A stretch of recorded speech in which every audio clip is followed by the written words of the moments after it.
शांतीची पै शांती धारण करणाऱ्या संत ज्ञानेश्वर माऊलींच्या चरणी पुस्तक दर्पणतर्फे साष्टांग प्रणिपात. संत ज्ञानेश्वरांच्या ज्ञानदेवीची वेगवेगळ्या पैलूंनी ओळख करून देणारं हे पुस्तक, अर्थात संपादकांनी म्हटल्याप्रमाणे सूर्यापुढे काजव्याचं तेज काय वर्णायचं, ते किती फिकं असतं, तरी देखील याची जाणीव ठेवून आज आपण हे पुस्तक आपल्या ओळखीसाठी घेऊन आलोय. या पुस्तकाचं नाव आहे ज्ञानदेव आणि ज्ञानदेवी. संपादक आहेत रा.चि. ढेरे, अर्थात रामचंद्र चिंतामण ढेरे. हे नाव आपल्या ओळखीचं आहे, कारण रा.चि. ढेरे यांनी लिहिलेलं आज्ञापत्र असू देत, नाहीतर मग रामराज्याची स्फूर्ती केंद्र हे पुस्तक असू देत, आपल्याला त्यांच्या शैलीची चांगल्यापैकी ओळख आहे. हे पुस्तक म्हणजे लेखांचा संग्रह आहे. हे लेख कोणी लिहिलेत मग तर ज्ञानेश्वरीचा अभ्यास करणारे वेगवेगळे विद्वान, त्याच्यानंतर अभ्यासू, चिंतक, समाज प्रबोधन करणारी मंडळी, जुनी आणि नवी, अशा अनेक बाजूंनी आपण ज्ञानदेवीचा परिचय आज करून घेणार आहोत. ढेऱ्यांची जी वेचक दृष्टी आहे तिचा प्रत्यय या पुस्तकाची अनुक्रमणिका बघितल्यानंतर आपल्याला ताबडतोब येतो. हे पुस्तक समर्पित करताना त्यांनी संत ज्ञानेश्वरांची शैली अनुसरलेली दिसते. ते म्हणतात, सद्भावाची अंजुळी निबंध फुले मोकळी. निबंध फुलं हा शब्द मला खूप आवडून गेला आणि खरोखरच हे लेख म्हणजे वेगवेगळ्या प्रकारचा रंग आणि सुगंध लिहिलेली अशी फुलंच आहेत, असा आपल्याला ते वाचल्यानंतर अनुभव येतो. हे सुरेख कवित्व वाचता क्षणी आपल्याला जाणीव होते की आपण इथेच ज्ञानेश्वरीच्या अंतरंगाची वाटचाल सुरू केलेली आहे, त्या प्रांतामध्ये आपला प्रवेश झालेला आहे. संत ज्ञानेश्वर आणि त्यांची रचना ज्ञानेश्वरी यांचं जे भारतवर्षाच्या दृष्टीने, विशेषतः महाराष्ट्राच्या दृष्टीने महत्व आहे, ते त्यांनी प्रस्तावनेमध्ये स्पष्ट केले. ते म्हणतात, ज्ञानेश्वर प्रणीत असा भागवत धर्म जो होता ना, त्यामुळे काय झालं तर देशी बलस्थानांची जी जाणीव होती ती जागृत व्हायला मदत झाली आणि त्यांची प्राप्ती आपल्याला पुन्हा करून घेता आली. हे कुठल्या पार्श्वभूमीवरती त्यांनी म्हटले, अर्थात संत ज्ञानेश्वरांच्या काळाच्या नंतर जेव्हा आपल्या महाराष्ट्रावरती आणि अर्थात भारतावरती परचक्र आलं, त्या परचक्रामध्ये स्वत्वाची जी जाणीव आहे, स्वधर्माची जी जाणीव आहे, जो अभिमान आहे, तो लोपून गेल्याची परिस्थिती समाजामध्ये उद्भवली होती. त्याची पुन्हा जागृती होण्यासाठी लेखकांनी पुनर्जागरण हा शब्द त्यासाठी वापरलाय. म्हणजे ढळलेलं सामाजिक स्वास्थ्य पुन्हा प्राप्त करून घेण्यासाठी, पुनर्जागरण करण्यासाठी ही जी सत्वस्थ निष्ठा ज्ञानेश्वरांनी आपल्या सगळ्यांच्या मनामध्ये जागृत करून ठेवली आहे, ती नक्कीच उपयुक्त ठरेल असा विश्वास लेखकाला वाटतो. ज्ञानेश्वर माऊलींनी ज्ञानदेवीच्या माध्यमातून जो जीवनरस, जी ऊर्जा समाजामध्ये निर्माण केली, परचक्राचा सामना करताना सुद्धा तिचा जो स्रोत आहे, ओघ आहे, तो अविरत राहिला. यातच त्याच्या सामर्थ्याची आपल्याला चुणूक बघायला मिळते. रा.चि. ढेऱ्यांच्या शब्दात सांगायचं तर मराठी अस्मितेचे जे शिल्पकार होऊन गेले, त्यामध्ये संत ज्ञानेश्वर म्हणजे सर्वश्रेष्ठ युगंधर, युगपुरुष होऊन गेले. या पुस्तकातले सगळेच लेख वाचनीय आणि चिंतनीय आहेत. आता आपल्या वेळेच्या दृष्टीने आपण प्रत्येक लेखाचा स्वतंत्र परामर्श जरी घेऊ शकत नसलो, तरी त्यातली जी मला आवडलेली वाक्य आहेत ना प्रत्येक लेखकाची, त्या संदर्भात मला आपल्याशी ती शेअर करावीशी वाटतात. मग ज्येष्ठ अभ्यासक मगो रानडे काय म्हणतात, ज्ञानदेव चरित्र हे गीतेच्या प्रमेयांचा पडताळा दाखवतं. ज्ञानेश्वरांचं चरित्र आपल्यापैकी बऱ्याच लोकांना अगदी इत्थंभूत माहीत आहे, यात शंका नाही. या चरित्रामध्ये प्रत्यक्ष गीता कशी जगावी याचा वस्तुपाठ संत ज्ञानेश्वरांनी आपल्याला दिलेला आहे. नंतर आपल्याला तर्कतीर्थ लक्ष्मण शास्त्री जोशी यांचा लेख वाचायला मिळतो.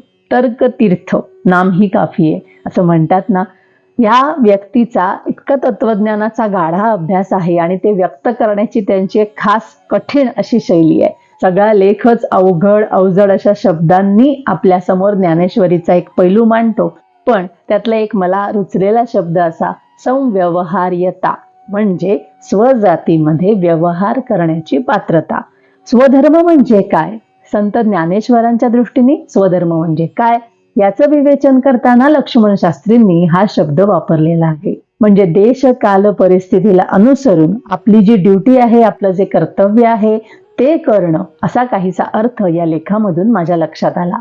तर बा भिडे अगदी सुंदर पद्धतीने ज्ञानदेवांच्या भाषा शैलीचं वर्णन करतात. ते म्हणतात, वसंत ऋतूच्या घरी जशी दलकुसुम संपत्ती लोळत असावी ना, तशी ज्ञानदेवांच्या ठाई आपल्याला शब्दसंपत्ती आणि कल्पनाशक्ती अलोट असलेली आढळास येते. किती खरंय ना हे. ज्ञानदेवीमध्ये म्हणजे ज्ञानेश्वरीमध्ये याची उदाहरणं ठिकठिकाणी आपल्याला बघायला मिळतात. एक उदाहरण द्यायचं झालं तर, जैसे अंगाचे नि सुंदरपणे लेणिया अंगची होय लेणे, तेथ अलंकारिले कवण कवणे हे निर्वचेन. किंवा मग भाषेवरती बोलताना म्हणजे असं की भगवद्गीता ही संस्कृतमध्ये होती. हे संस्कृत मधलं ज्ञान किंवा वेदांमध्ये असलेलं ज्ञान हे सामान्य जनांपर्यंत आणण्यासाठीच मुळी ज्ञानेश्वरांनी भावार्थ दीपिकेची रचना केली. ते सांगताना म्हणजे मराठी प्राकृत भाषेची महती गाताना ते म्हणतात, देशी आणि संस्कृत वाणी एका भावार्थाच्या सुखासनी शोभती आयणी चोखट ऐका. धार्मिक ग्रंथ वाचनाची आवड असणाऱ्यांना हबप पांगारकरांचं नाव ओळखीचं असलं पाहिजे. तर ते म्हणतात की संतांची प्रतिभा ही जाज्वल्य असते, त्यांच्यामध्ये स्वानुभवाचा जोर असतो आणि त्यामुळे काय होतं तर सरस्वतीचा जो प्रवाह असतो त्यांना प्रसन्न झालेला तो इतक्या जोरकसपणे अव्याहतपणे वाहू लागतो की मग आपल्याला वेगवेगळी शब्दरत्न पाहायला मिळतात. यासाठी ते ज्ञानदेवी मधलं उदाहरण आपल्याला देतात. बरीच उदाहरणं दिली आहेत त्यांनी. मला भावलेलं एक उदाहरण सांगते की आपण म्हणतो नागपिंडी ते ब्रह्मांडी किंवा घटाकाश न्याय किंवा मग या मोठ्या विश्वाचा आपण एक लहानसा घटक आहोत, भाग आहोत. आपल्या सगळ्यांमध्येच परमेश्वर अंशत्वाने उपस्थित असतो.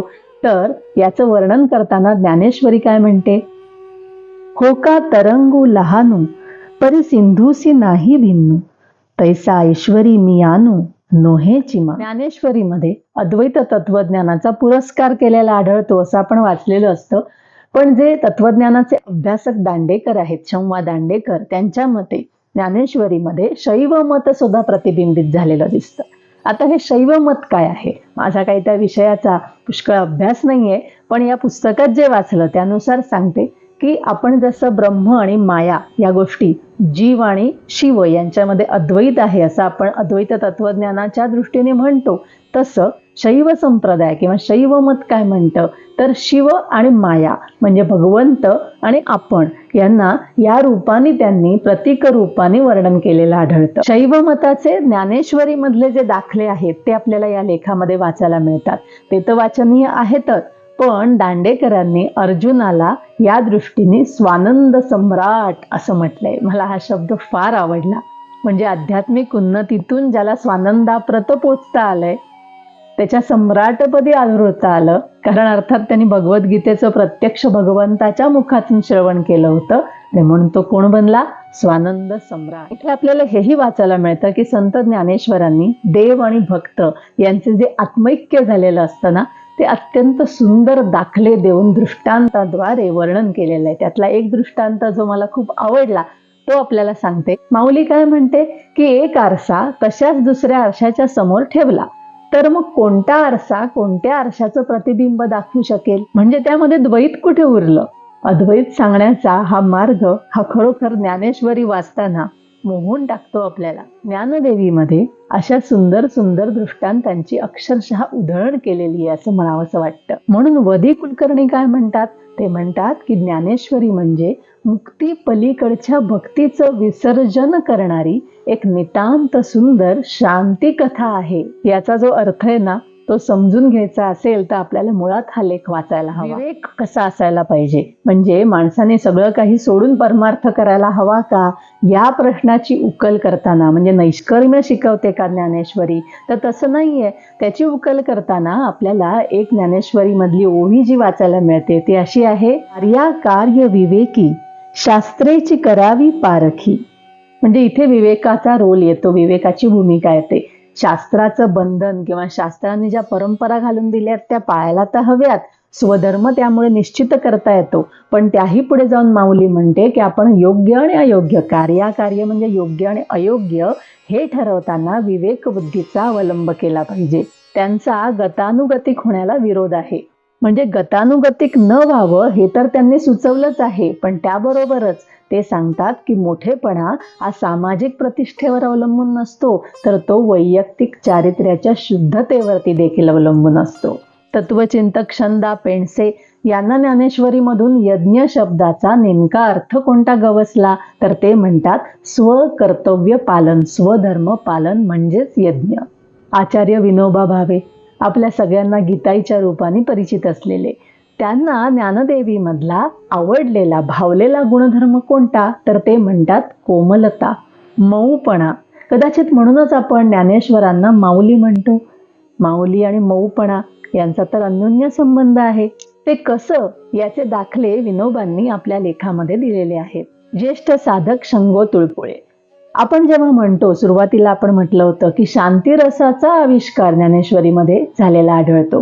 त्यांच्या दृष्टीने हा परिपोष 5 प्रकारे झालेला आहे ज्ञानदेवीमध्ये. तो कसा तर सद्गुरू, श्रोते, भगवद्गीता, मराठी भाषा आणि कृष्णार्जुन संबंध यातल्या प्रत्येक मुद्द्यावरती त्यांनी विश्लेषण केलेलं आहे. म्हणजे शॉर्ट्समध्ये आपण जो उल्लेख पाहिला होता त्याप्रमाणे विचार केला तर प्रेमभाव भक्ताच्या मध्ये जो सद्गुरू प्रती असू देत किंवा भगवंताप्रती असू देत, तो उचंबळून येतानाच त्यातून शांतिरसाचा आविष्कार झालेला आढळतो. जाता जाता अगदी महत्वाचा लेख श्रीम माट्यांनी लिहिलेला हृदय असा प्रसंग त्यांनी त्याच्यामध्ये चित्रित केलाय. तो म्हणजे ज्ञानेश्वरांचा, संत ज्ञानेश्वरांचा, ज्ञानेश्वर माऊलीचा संजीवन समाधीचा प्रसंग. ही संपूर्ण घटना, त्याची पार्श्वभूमी आणि प्रत्यक्ष घडताना जे काही त्यांनी वर्णन केलंय ना, ते वाचताना आपले डोळे ओलावल्याशिवाय राहत नाहीत. संत निवृत्तीनाथ एवढा योगियांचा राजा पण ज्ञानेश्वरांच्या समाधीवरती दगड ठेवताना त्यांनी त्यांची अवस्था कशी झाली याचं वर्णन असं केलंय की तळ्याची ताल फुटावी तशी निवृत्तीची अवस्था झाली. त्यांना रडू आवरेना. समाधीस्थळी जो अलोट जनसमुदाय, भक्त समुदाय लोटला होता त्याचं वर्णन करताना ते म्हणतात की तिथे संत मंडळी सुद्धा आली होती. त्यामुळे भक्ती, हौस, आदर, प्रेम अवघं एक झालं होतं तिथे. आणि ज्याला आपण क्लायमॅक्स म्हणतो, म्हणजे माऊलींनी समाधी स्थानी प्रत्यक्ष जेव्हा प्रवेश केला त्याचं वर्णन इतकं अलौकिक शब्दात केलंय. ते म्हणतात महाराष्ट्राचा बालदिनमणी म्हणजे सूर्य पूर्ण स्वरूप होऊन आपल्या पायांनी समाधीस्थळी प्रविष्ट झाला. यापुढे काय बोलावं, बोलणे खुंटले. आपणही हे पुस्तक वाचल्यानंतर हा मौनार्थ आपल्याला अनुभवता येईल असं मला वाटतं. तो अनुभवल्यानंतर जेव्हा त्याबद्दल काही सांगावंसं वाटेल ते अभिप्रायाद्वारे आम्हाला जरूर कळवा. तोपर्यंत इथेच थांबते आणि आपला निरोप घेते. वाचकांनो, तुमचं प्रोत्साहनच असंच काम करत राहण्याची आम्हाला शक्ती देईल. त्यामुळे शेअर, लाईक, सबस्क्राईबचं टॉनिक तुम्ही आम्हाला जरूर द्याल अशी खात्री आहे.